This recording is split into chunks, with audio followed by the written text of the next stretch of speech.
Good morning and welcome to Southwest Community Church on this October 25th snowy morning in Kamloops. I'm pleased to tell you that they say this is more snow than we've had in Kamloops in October in decades. As a new Kamloopsian, this makes me very happy because it feels like a lot. So I'm hopeful that it might be a couple more decades before we have this much snow in October, though I won't hold my breath. I hope that you are warm wherever you are, and it's really good to have you here, whether you're here live on Zoom or whether you're watching later on YouTube. I'm so glad you're here. My name is Andrea. I'm the pastor here at Southwest Community Church, and this is everybody. So welcome to this worship gathering. I've got just a couple of quick announcements to keep you up to date on some things. The first one is that starting November 1st, or I guess actually November 2nd, we're going to just limit the office hours where the doors are open and you can come on through to drop things off, do all that kind of stuff, and even expect the phone to be answered. We're just going to limit that. Carolyn's going to keep similar hours, but if we can concentrate the time when she's interrupted constantly, or even she and I have had a hard time finding a moment to have a meeting because people come in and phones ring and all that stuff. And Ruth is on it. Look at that. It already changed to November 2nd. So we're just going to try this and see how it goes. If it's constantly a problem, we'll revisit things. But it just means you'll have to think ahead, coming in Monday to Thursday or calling Monday to Thursday 10 to 1. And that will give us in the office a little bit of time at the beginning of the day and a little bit of time at the end of the day. As you know, Carolyn finishes at 2. So this just gives her a bit of uninterrupted work time to get to some other things.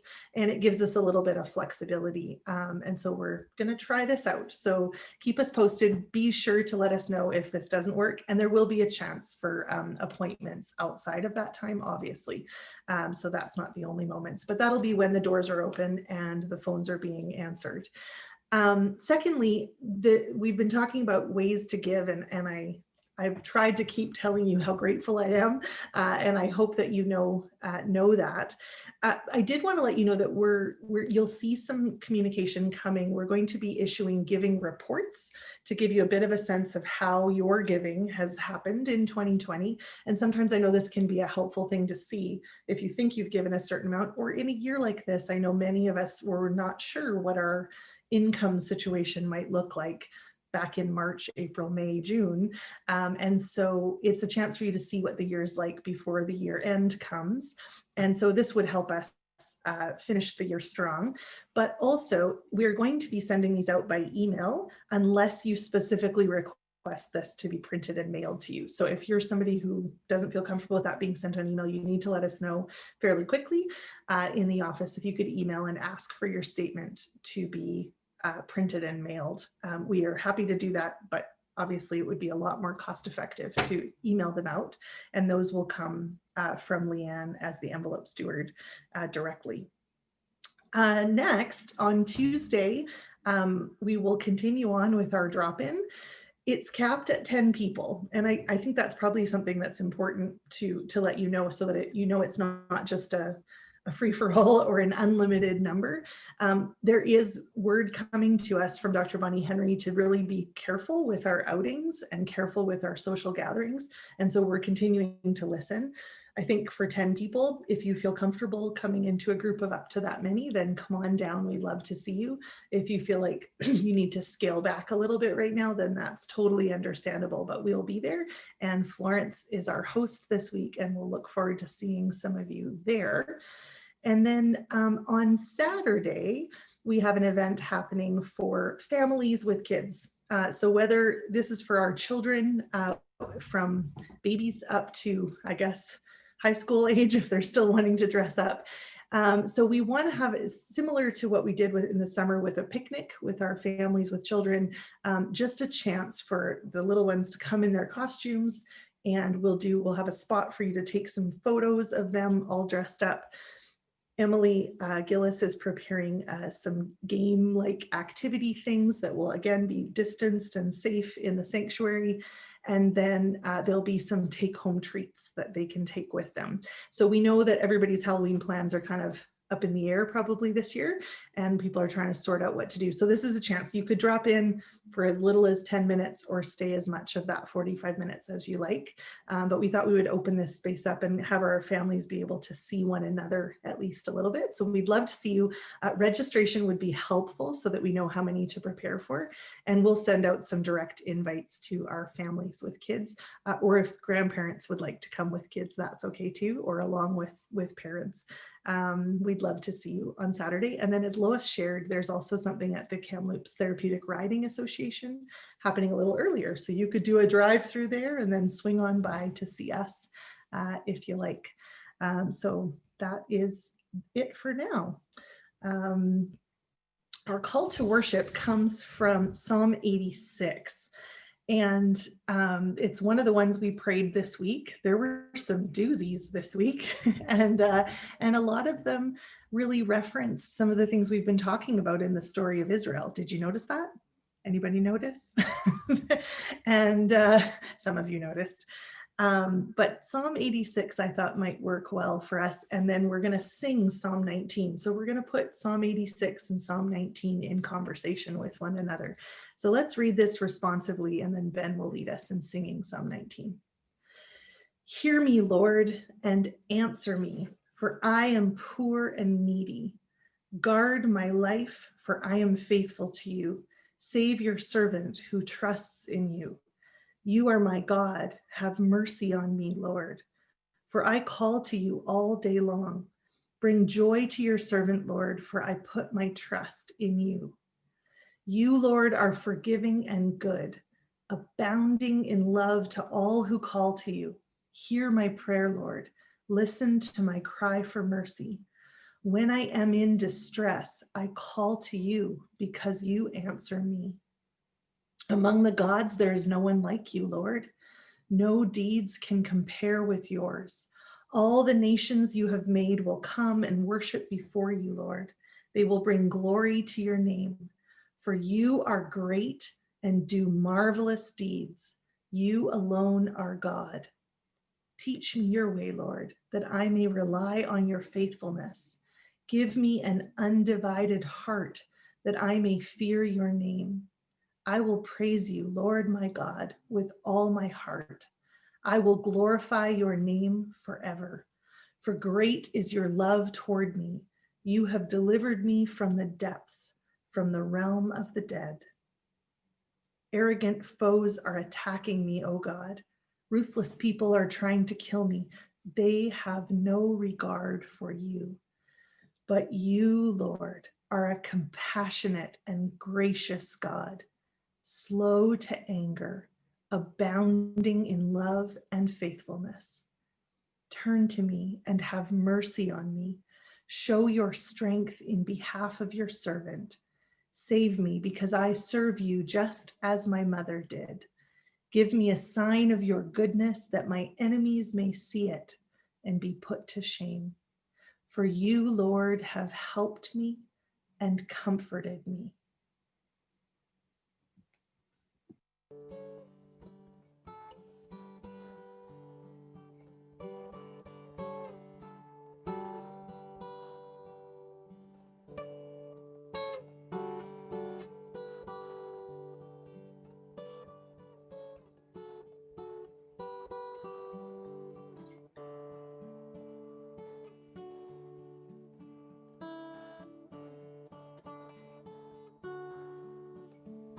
May the words of my mouth and the meditations of my heart be pleasing to you,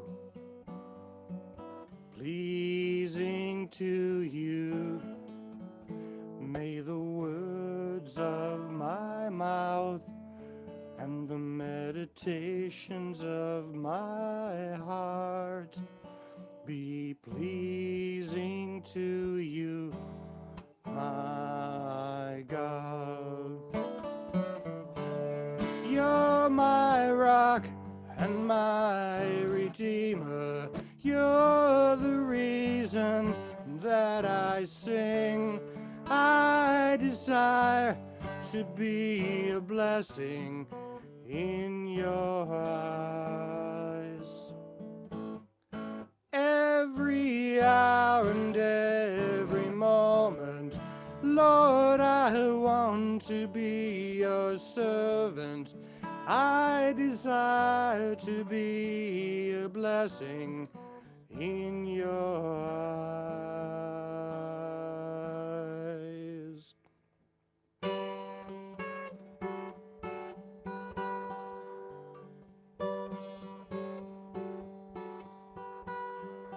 May the words of my mouth and the meditations of my heart be pleasing to you, pleasing to you. May the words of my mouth and the meditations of my heart be pleasing to you, my God. You're my rock and my redeemer. You're the reason that I sing. I desire to be a blessing in your eyes.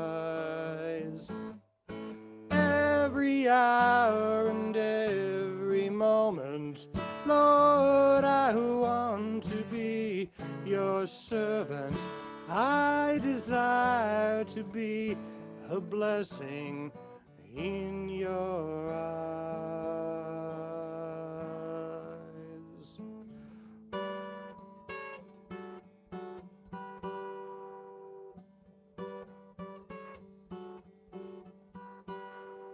May the words of my mouth and the meditations of my heart be pleasing to you, my God.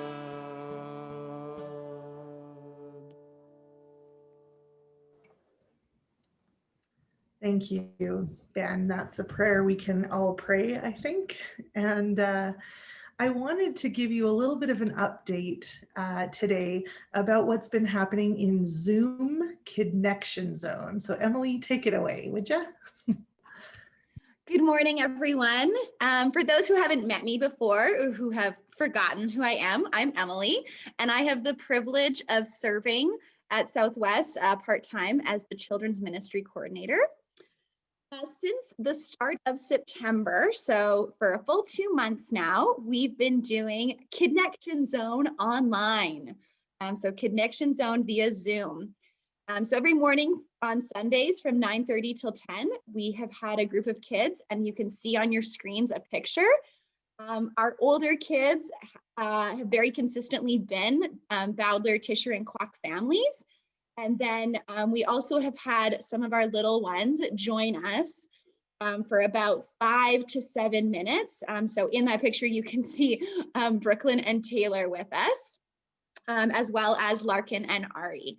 And so it's been so much fun to be looking through the book of Acts with them. So we chose to look through the book of Acts in order to look at what church looked like when church was just beginning. So we've been talking a lot about how church means the people who love God specifically.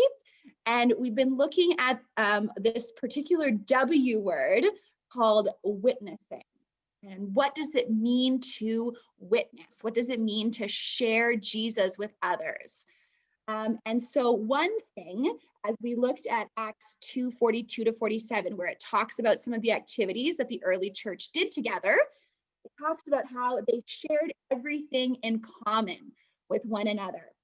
And so we decided that we wanted to share the things that we had in common. And so we picked some of our older members of our congregation who aren't as able to get out of their buildings right now because they live in facilities that have strict regulations for their safety. And so each family of children got an older member and they made them cards and they put together a little care package that then Pastor Andrea went and dropped off. And as you can see, I think it brought a lot of joy, which was our goal. We really wanted to reach out and just make sure that people who maybe weren't getting out as much or who weren't as able to join in other church activities knew that we were thinking of them and knew that, you know, the kids really know them to be a part of their church family. And so that was something really special that we got to do this past week. And we wanted to share that with all of you. So yeah, that's everything from me. Thanks, Andrea. Thank you, Emily. And yeah, it was, as you can imagine, I got the fun part in that I got to deliver these little packages. And I can tell you that tears were shed, big smiles were smiled, and there was a sense of really feeling seen and cared for. So that's actually also a reminder to all the rest of you that it doesn't actually take much, does it, to show people that we're thinking of them, that we're caring for them. So this is a great week to drop something off at someone's door, to send a note, to write a postcard, right? Whatever it might be. And I know when I told PT about what Emily and the kids had come up with, a couple of them were like, wait, how do I get on that list?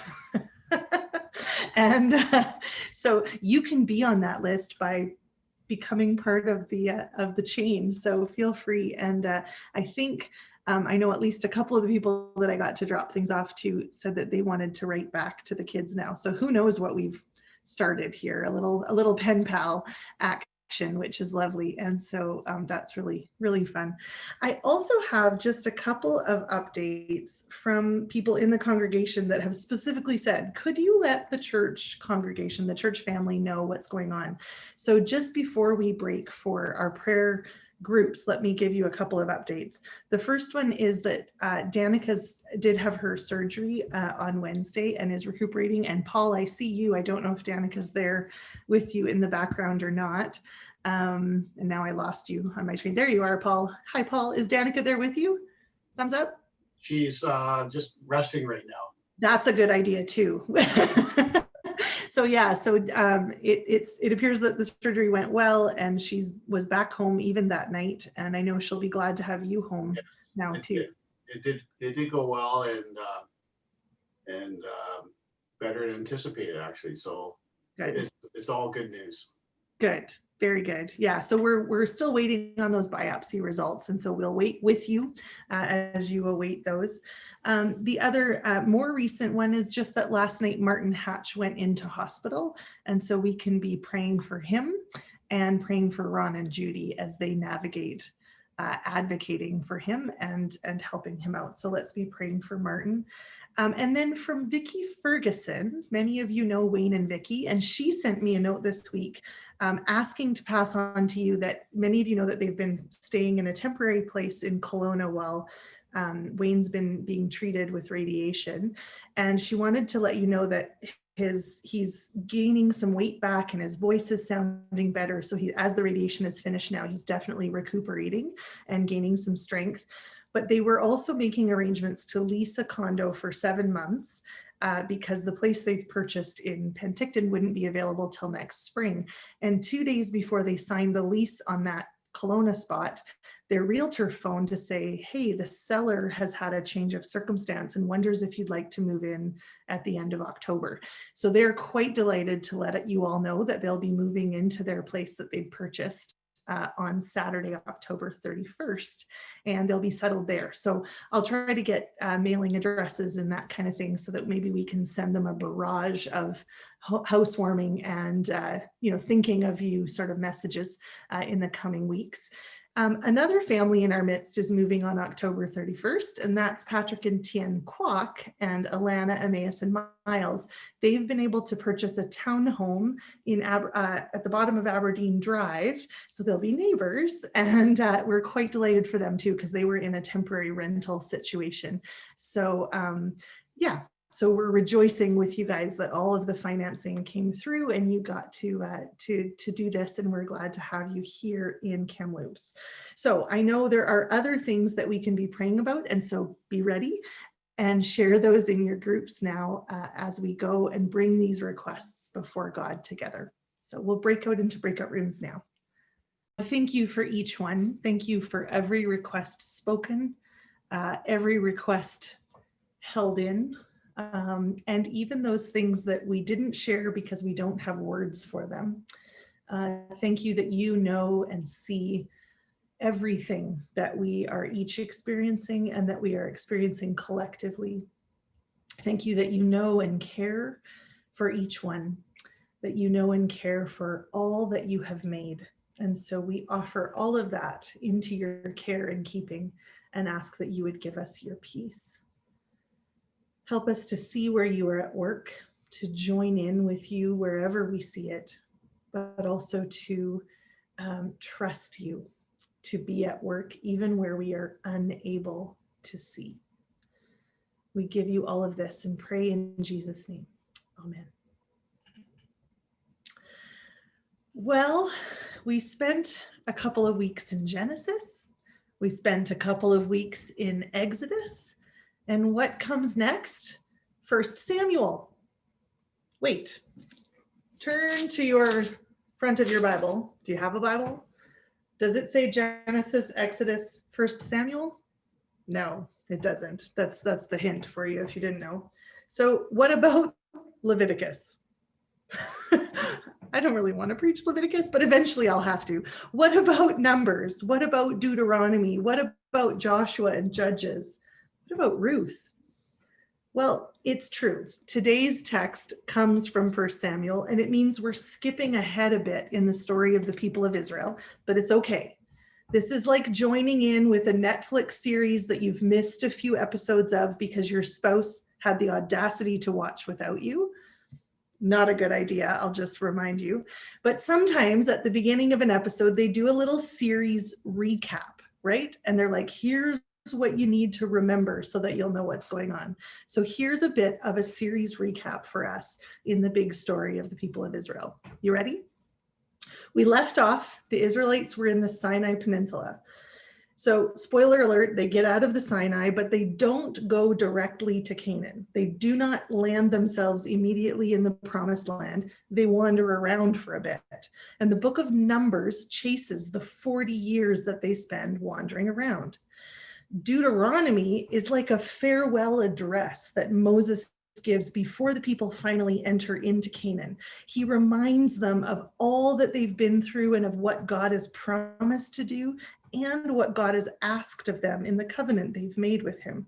In the book of Joshua, we see the people finally enter the land with their new leader, Joshua. That's why it's called Joshua. and then in Judges, we get this record of what life in the promised land was like.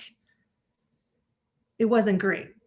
Have you read Judges? It wasn't pretty. So this thing they longed for, they're like, if just we can get into the land, then we can live the great life. No, that's not really how it goes. They were organized by tribes. They had no king. And Samuel is the last in a long series of judges who helped to lead and guide the people. The period of the Judges was less than blissful. In fact, by the end of the book of Judges, things are worse than they were when the book started. The people of Israel are beginning a transition from a tribal confederacy to a monarchy. And Samuel, the prophet, Samuel, the judge, is an important part of that process. Our text today isn't really talking about Samuel, though. It's about Samuel's origin story, his miraculous birth and his faithful mother. Hannah, Samuel's mother, is the focus of our text today.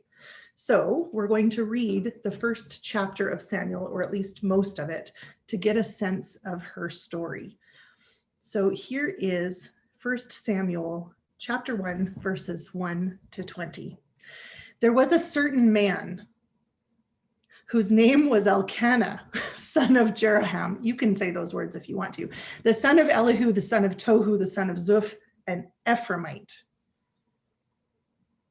He had 2 wives. Now we could stop there. This is just not off to a great start, because is this going to go well? Anybody want to share their husband? No. One was called Hannah. This is common, right? But we know this isn't going to go well. One was called Hannah and the other Penina.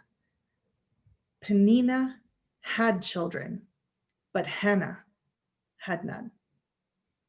Year after year, this man went up from his town to worship and sacrifice to the Lord Almighty at Shiloh, where Hophni and Phinehas had the two sons of Eli were priests of the Lord.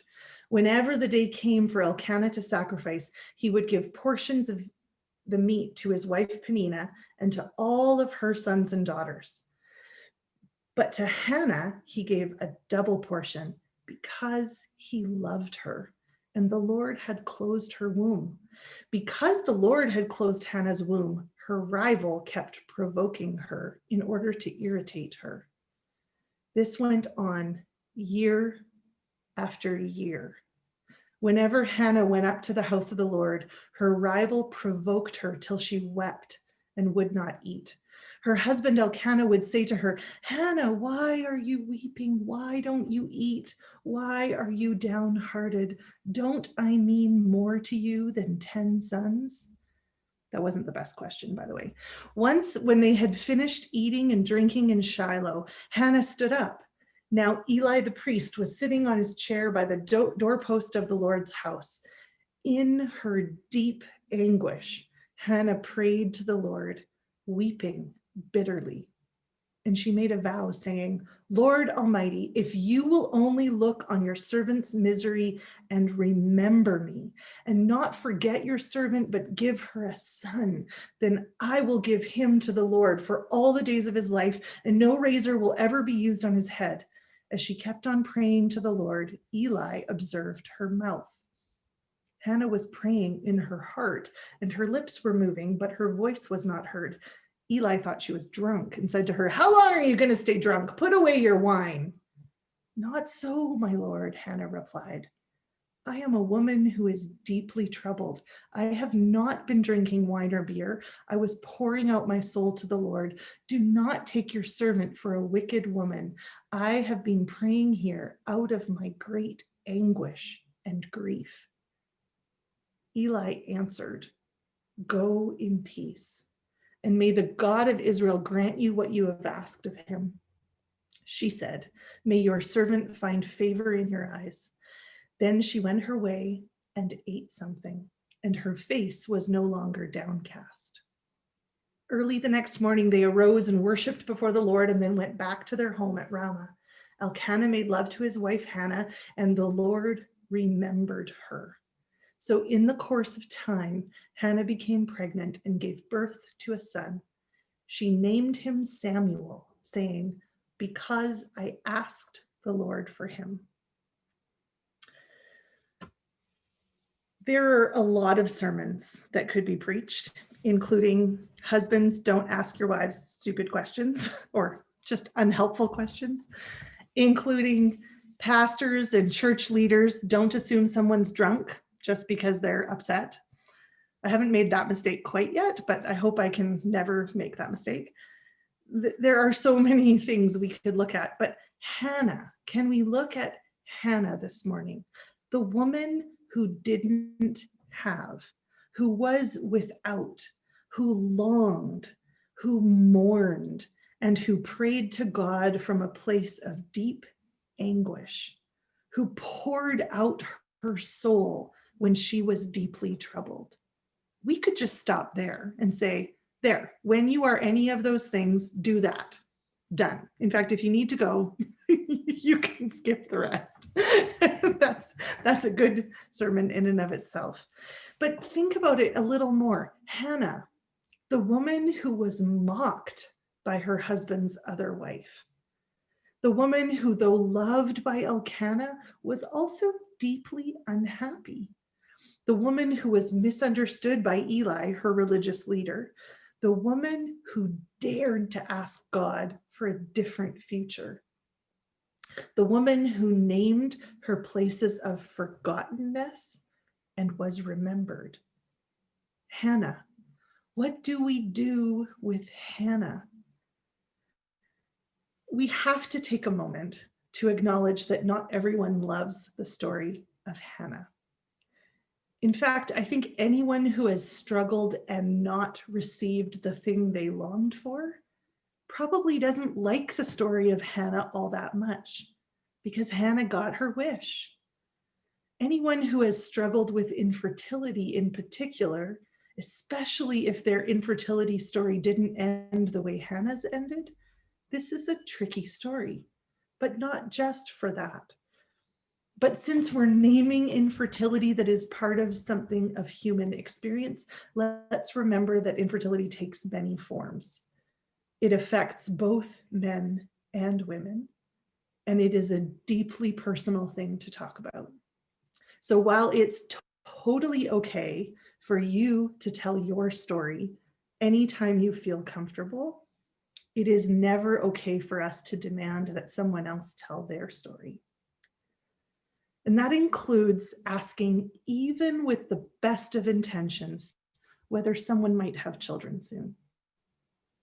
For Hannah's sake, please never join Penina in even accidentally being a provoker or an irritator, or heavens, someone who makes someone's pain worse. You know what I mean? Okay, back to Hannah. I want you to see this morning how she is the have-not in the story. She's not just the have-not in relation to Penina, who has, but Hannah is also the representation of the people of Israel, who at this point in the story are kind of still the have-nots. They've made it to the promised land, but it is not going well. They've been promised much, including this land that they now inhabit, but they have not ridden off into the sunset to enjoy this land of milk and honey. It turns out that they brought along with them the same issues that they had when they were slaves in Egypt. The same problems that they exhibited in Sinai, the same dysfunctions that they demonstrated while they wandered in the desert. They are still idolatrous and impatient. They are still trying to borrow from the local gods and mix in those other elements to their worship of Yahweh. And they are still looking for power, seeking might, wealth, and security. Nothing like modern culture, is it? So here is Hannah. She's not able to fulfill her societal expectation by bearing sons, but also she is vulnerable because who will look after her? Who will be devoted to her? Not Penina, clearly. And we can only assume that Penina will do her best to make sure that her children aren't watching out for Hannah either. So Hannah's childlessness is personal, but it also has economic and security and future kinds of ramifications. Hannah has no future. But Hannah has been formed as a person of faith. Hannah has learned that grief can be prayer. Hannah knows that anguish and sorrow don't disqualify her from offering her prayer. Somehow she knows that she can pour out her heart to the Lord, and she does. She asks God for a different future, and God gives it to her. Now, this part of the text is hard for us because it seems like Hannah is bargaining with God. And haven't we sort of been taught that bargaining with God is not really a good idea? It's sort of this whole, you don't manipulate God into giving you what you want. But Hannah bargains with God, and God gives her what she wants. What do we do with that? I'm not sure. I'm just going to name that I'm uncomfortable with it because it doesn't feel like the way we're supposed to do things. But God hears her out. God listens to her and grants her what she is longing for. God gives Hannah the son that she asked for. And whether we think that bargaining with God is a good idea or not, by the end of the first part of our text, Hannah is naming her son Samuel, saying, because I asked the Lord for him. One translation of Samuel's name is simply, God heard. I guess Hannah leaves me wondering a few things. When God doesn't seem to hear me, can I trust that God has indeed heard me? Or to put it more plainly, when I don't get the thing I long for, do I still think God heard? That God remembers me? And do I, like Hannah, still turn toward God in my deep anguish and grief? What is more, if I were in Hannah's shoes and God did grant me this child I had longed for, would I make good on the bargain? Let's see what happens in the text. We'll read now from 1 Samuel chapter 1, verse 24 through the end of chapter 2, verse 10.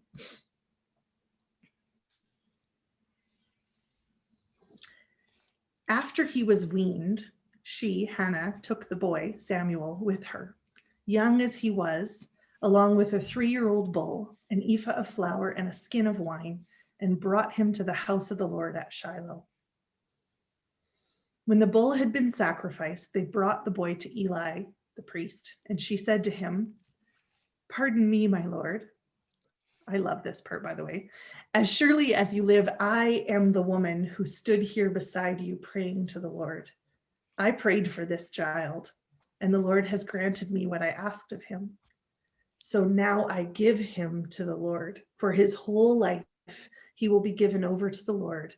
And he worshiped the Lord there. Then Hannah prayed and said, "My heart rejoices in the Lord. In the Lord, my horn is lifted high. My mouth boasts over my enemies, for I delight in your deliverance. There is no one holy like the Lord. There is no one besides you. There is no rock like our God.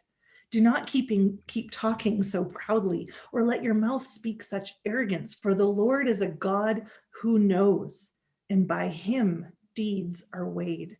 The bows of the warriors are broken, but those who stumble are armed with strength. Those who were full hire themselves out for food, but those who were hungry are hungry no more.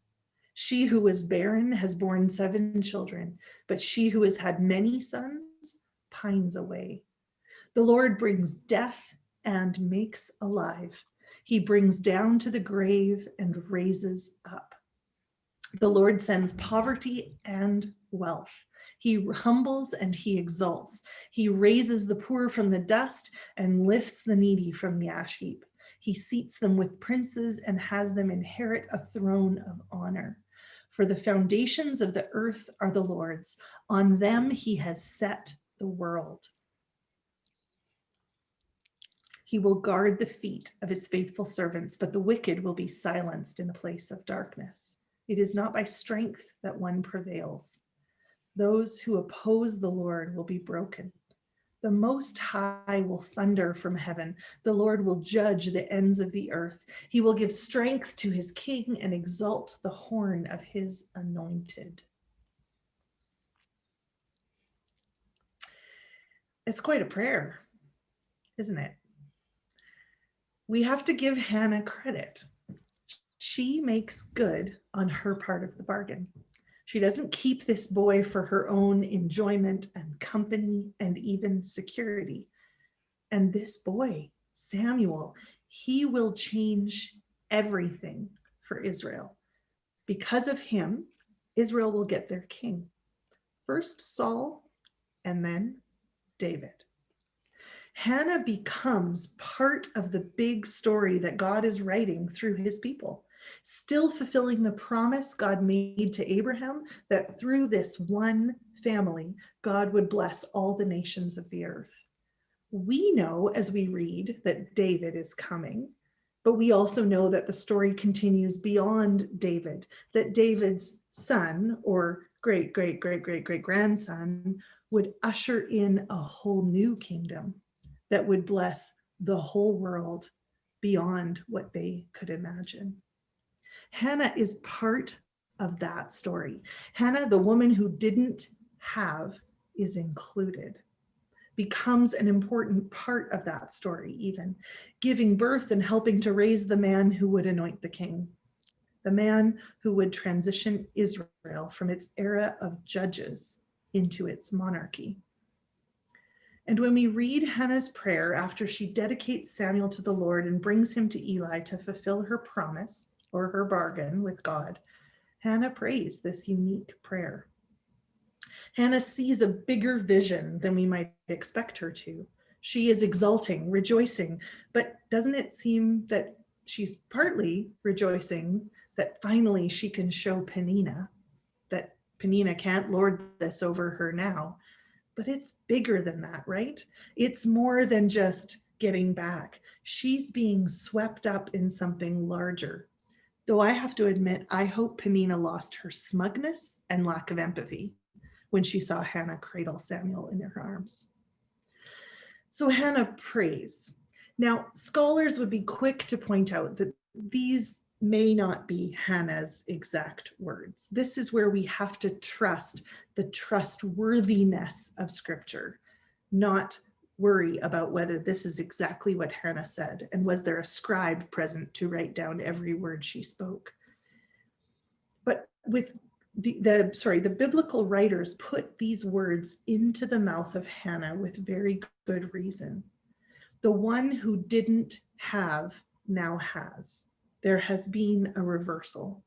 And we are to see that God is at work in the reversals. And that means that there is very good news here if we are poor, if we are weak, or if we are lacking.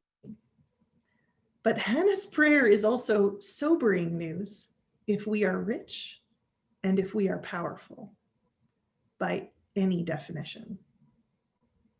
If every blessing comes from God's hand, then we dare not cling to those things that we have been given. We must never assume that we have earned them or that we deserve them. We cannot mistake our good fortune for a mark of God's approval, for God specializes in reversals, in filling the hungry with good things, in bringing to life barren and even dead places, in raising the poor from the dust and the needy from the ash heap. If you are familiar with the Gospel of Luke, you will recognize themes of Hannah's song that are present in Mary's song too. Known by its first line in Latin, the Magnificat, or my soul magnifies, Mary will also name a future that is bigger than the one she would have been expected to have or even to long for. Hannah and Mary both bear impossible children. Not that the children are impossible, but that their existence is improbable. Hannah and Mary will both see the promise of the future invading the present. And both of their songs are revolutionary, bringing good news to the least, good news to those who are without. So this morning, if you are without, if there is some part of your life in which you feel like you are a have not, in whatever sense, hear this good news. We serve a God of reversals, who fills the hungry, who lifts up those who are low, and who remembers those who may appear forgotten. But also for us this morning, what do we do with what we do have? Our wealth, our power, our standing. Well, I think we have to recognize that it's not ours. We can't cling to it. It's not to be hoarded or to claim as earned or deserved. We hold such blessings, if I dare call them that they're dangerous things that could actually corrupt our souls if we're not careful. And then we seek to put them to good use. If we look to God for how these things can be well used, we see Jesus, who had everything and chose to set it aside, to lay it down, to use it for others. Jesus, who would lay down his power, who would empty himself, and who would pour out all that he had for the sake of the whole world. So may we be like Hannah. May we have the audacity to pray our anguish. May we have the gall to ask for a different future for ourselves, but also for the whole world. May we have the faith to see that the promise is in the present, even if it's not fully realized yet. And may we grow to resemble more and more the King of Kings, who would come from the line of David, David who would be anointed by Samuel, Hannah's boy. Amen.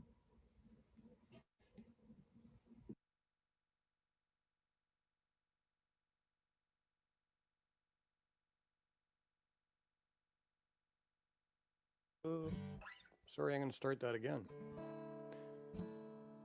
Bless the Lord, oh my soul, oh my soul.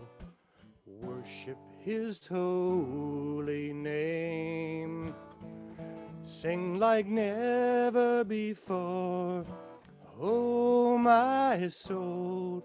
It's worship your holy name.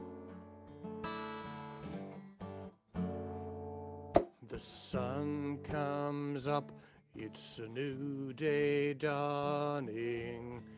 It's time to sing your song again. Whatever may pass and whatever lies before me, let me be singing when the evening comes. Bless the Lord, oh my soul, oh my soul. Worship his holy name. Sing like never before, oh my soul. I'll worship your holy name. You're rich in love and you're slow to anger. Your name is great and your heart is kind. For all your goodness, I will keep on singing. 10,000 reasons for my heart to find. Oh, bless the Lord, oh my soul, oh my soul. Worship his holy name.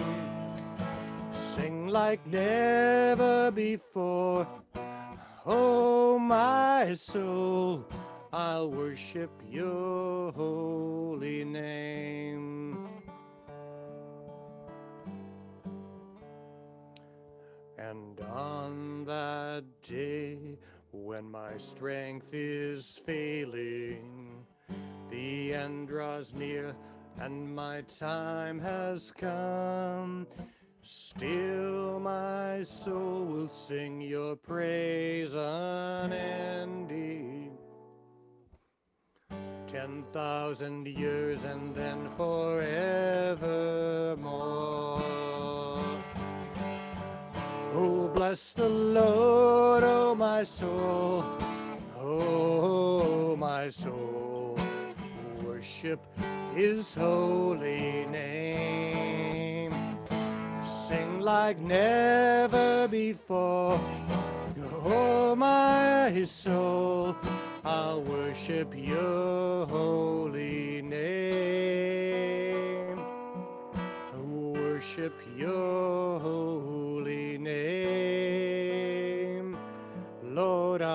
worship your holy name.